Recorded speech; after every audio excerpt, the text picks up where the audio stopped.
Xu xây nó khá nia chùa khá nia mà đòn tiệt ai cái này dùng miền Sam chật giờ mình ích một cái đó này anh hà vía cứ ra đó ok là dừng tại Sam mới ta vừa mà vía ok dừng tại Sam mới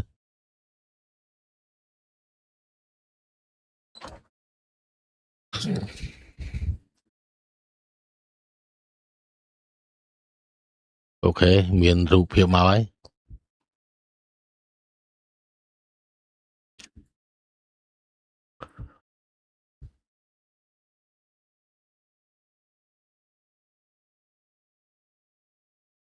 châu đò viên đầu ấy chậm ơi vì cả ra việc mình vẫn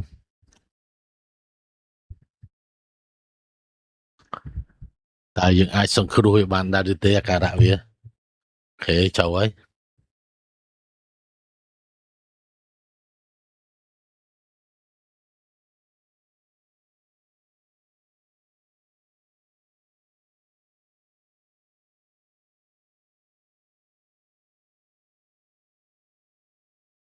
dừng chạm biệt tí tới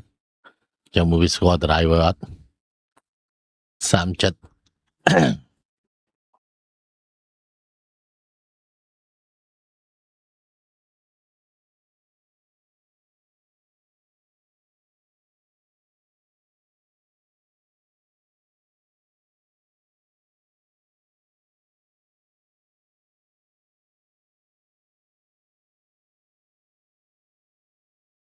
dù vào vía ý câu ở đây mà tới ồ sắp đâm được tay giấy ok squad driver thơm đá nhưng mà ấy Nvidia niបញ្ហាវាមិនចេះឡើយយើងតេស្ត Puma តិចទៅអឺវ៉ាអាលុតបាត់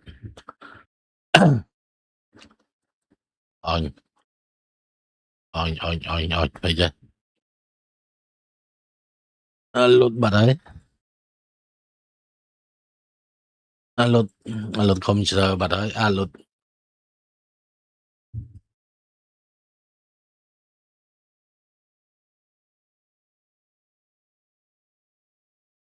ឡើយយើងសាកតេស្ត VRAM សាកមើលតែដូចជាអត់មាន VRAM មានបញ្ហាបើមានបញ្ហាវា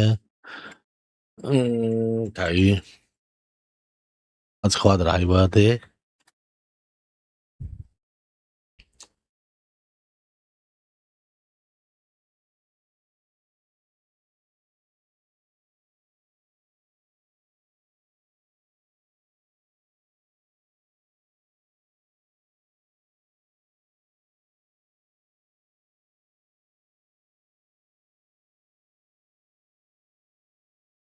បើ VRAM វាអត់មាន error អីទេ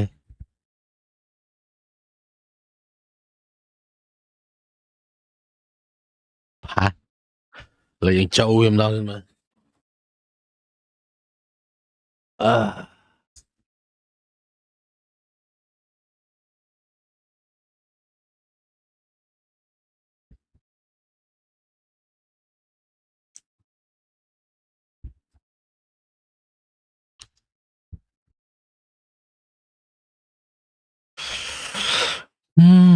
Bia dạng mấy vía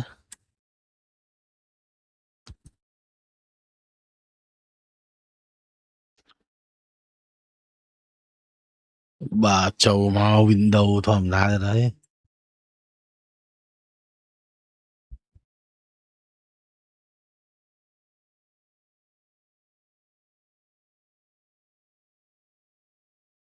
on đấy đại driver rồi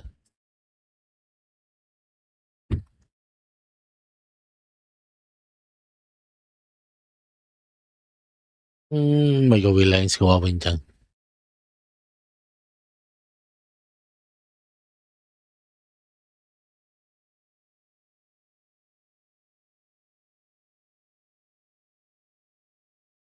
mình chẳng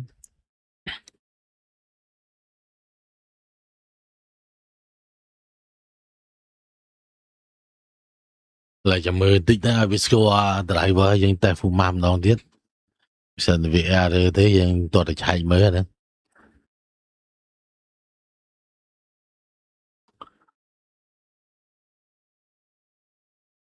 hai đầu vậy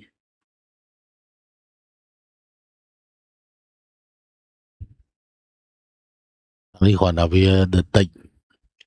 can nó có du đấy này có riêng du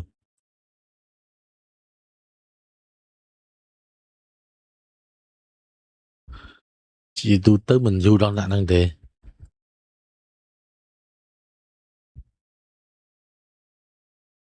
đằng sụp đằng xiềng thế bây giờ đấy là anh score à mới đi du để tụi ở chân tây sân mà nó du mà lại du mà ta hơn quá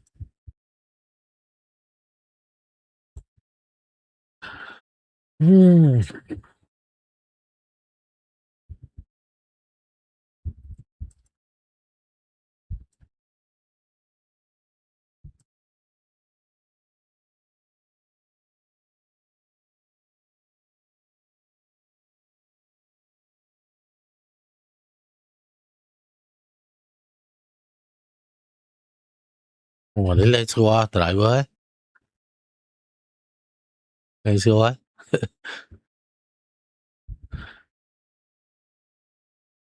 chứ muốn đâu mấy cô vì mình ra đời vì là em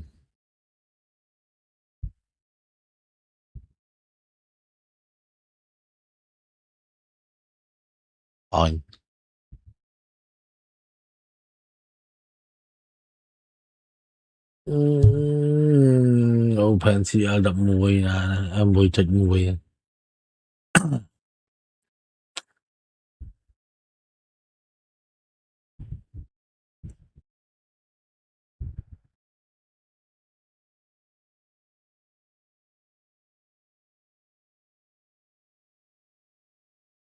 lấy những tay vì ra với mà xa tiết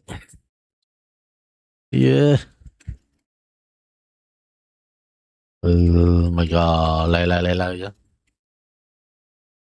như phòng ở dương tiếng không thế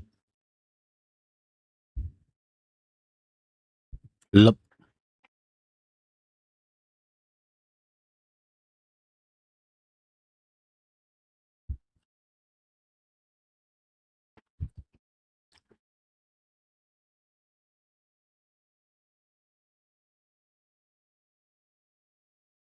lươn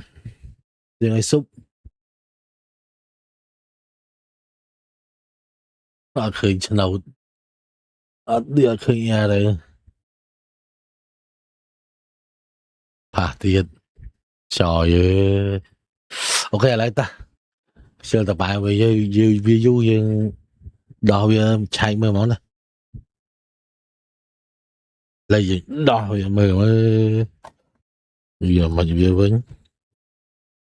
thì giờ mình ít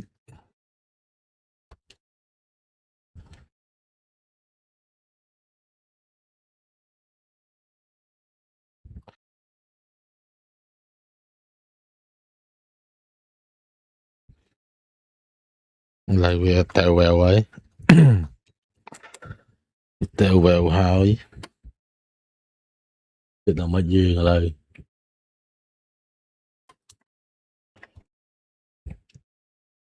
thì về thì ăn chậm lại đấy người về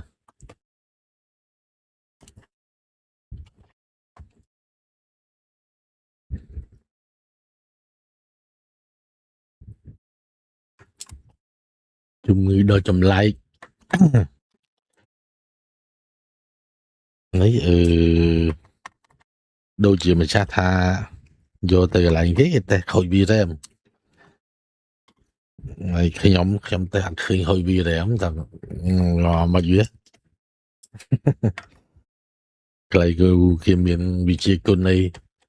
ta đắng á ta đắng sù đang hồi bi ra mùi này nhóm ta hẳn khi ê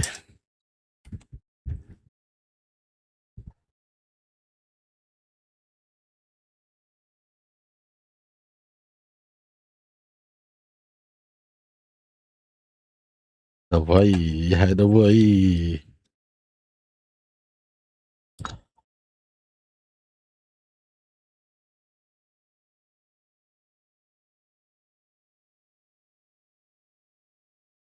Saydık nơi tham ay là để bị chạy này. Cứ thấy là em thì chẳng bao giờ tay tèo bèo vậy.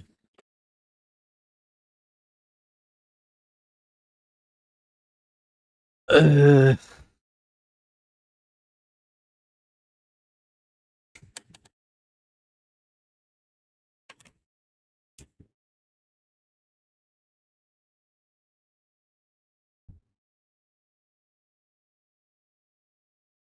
Sam chất tầm bậy chi.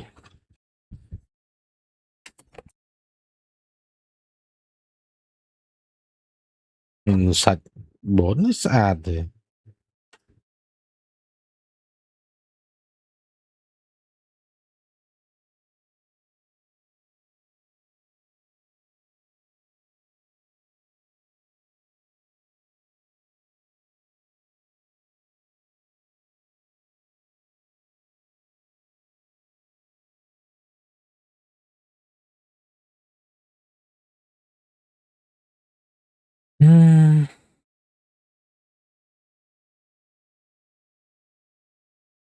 Là dân tẹp lương bên tí ta hay ở chất.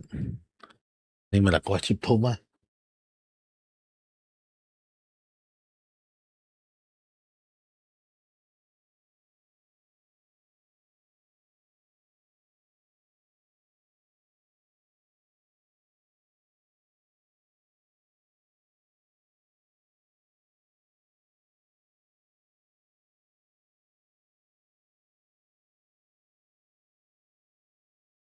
Ê lại chăm tích cho lại đại được chạy.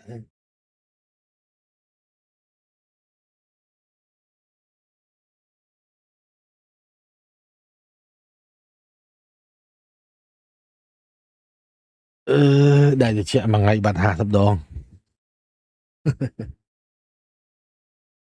Đòn nào bạn ơi.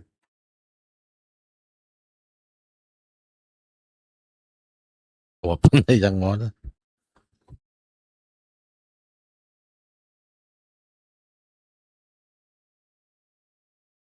Khê là dân cạnh mà vỏ lấy, dân vỏ lương mình tới ta đấy, tới giờ mình bắn ngáp lương đấy. Ủa, vì đa rồi nè. Vì đây em bên này.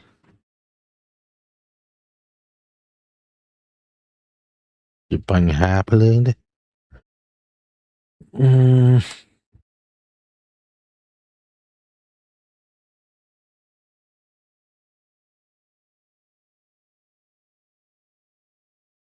Gọi là dân xâm ra chất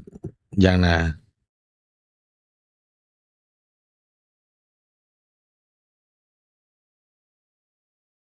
Ta ơi ùn. Về bạn nà. Ê, Giang, Giang á. Lên mưa anh em tìm ơi.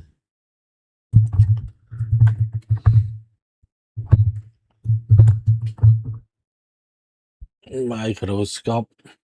Vô yang chân vậy. Ủa, bị bật lên.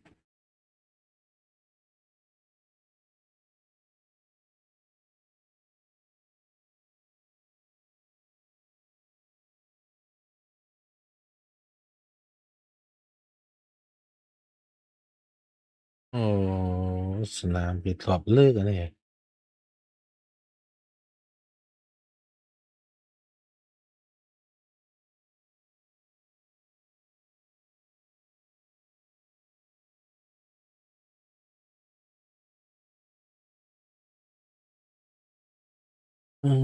Đôi chỉ ấy anh làm sro nè.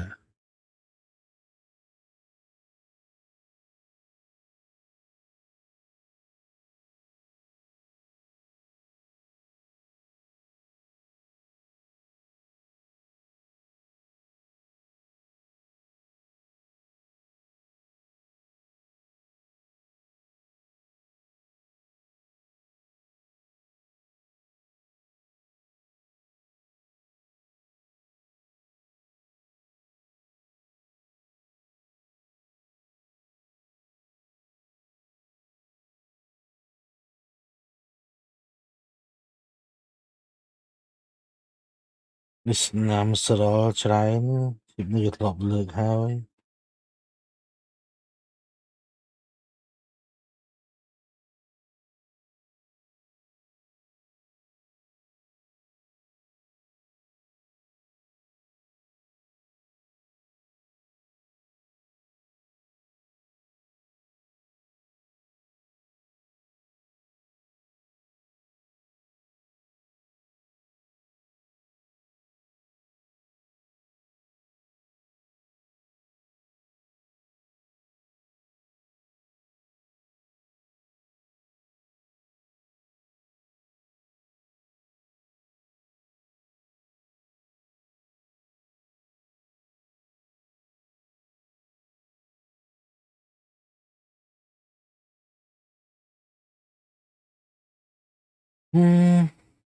អូខេឥ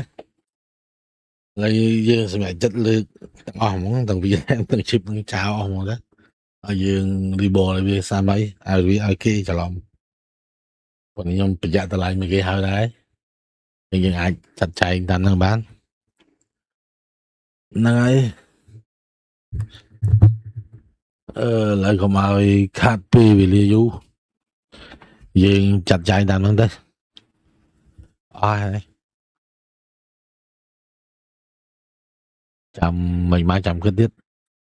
អូខេឥឡូវយើងដាក់ចូលវិញអស់ហើយឥឡូវយើងសម្អាតវាហើយយើងចាប់ចូលទូតេស្តវា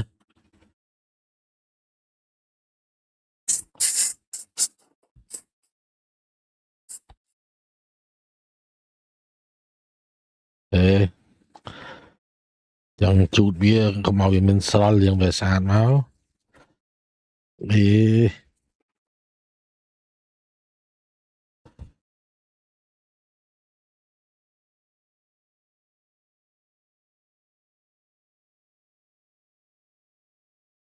នេះខ្ញុំធ្វើកាត់ព្រោះវីដេអូវាវែងឆ្ងាយដែរយើងលើក chip នេះហើយយើងលើក VRAM ទាំងអស់តែយើងដាក់ចូលវិញហើយបាទវាស្អាតទៅយើងចាប់ចូលយើងយកទៅតេស្តអូខេឥឡូវខ្ញុំចាប់ចូលសិន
អូខេឥឡូវយើងយកវាទៅតេស្តសាកមើលទៅ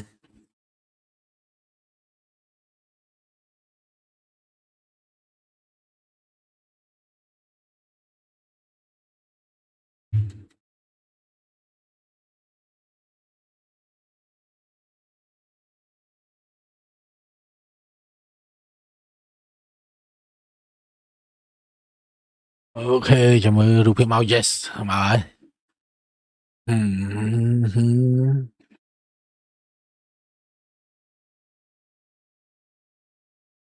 lên lôi dương mau bà đảo ấy ok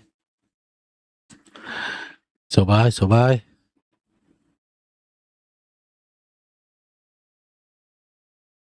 số bật hai ba buồn nó dùng tay hơi ấy dẫn số driver hơi ê là dân tay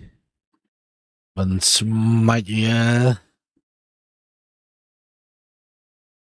ok ok lên lại ấy lên ấy muốn gọi dân chơi club the player chơi club bờ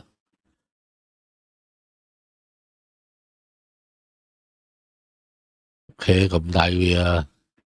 chị ấy ê vào vô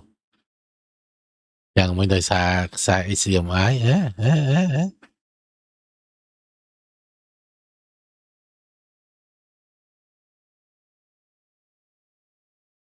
lý sao đó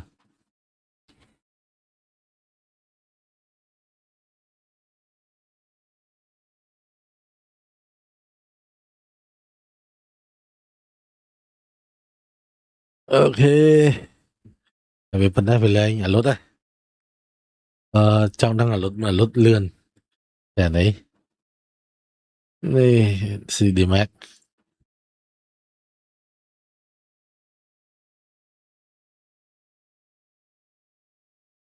để này một tiết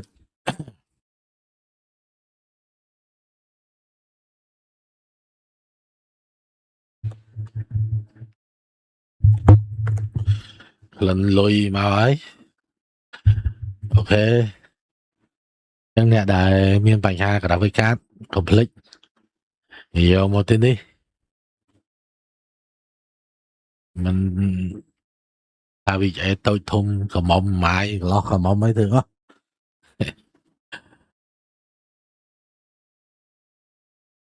ờ, slow mình tên từ xa CPU dân tút i3 rồi SD dân cá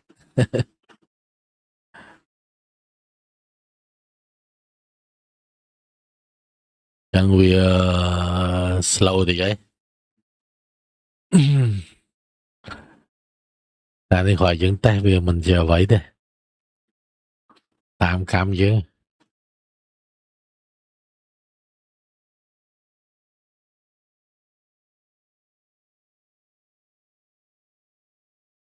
cho mưa mi mi ừแต่ละวิจัยเธอเชิญtới chui vô mà thơ chui mà support máu miền lùi áp cái đấy chỉ là phiếp chỉ vứt chỉ vứt đó mà là vụ wow 30 fps rồi đó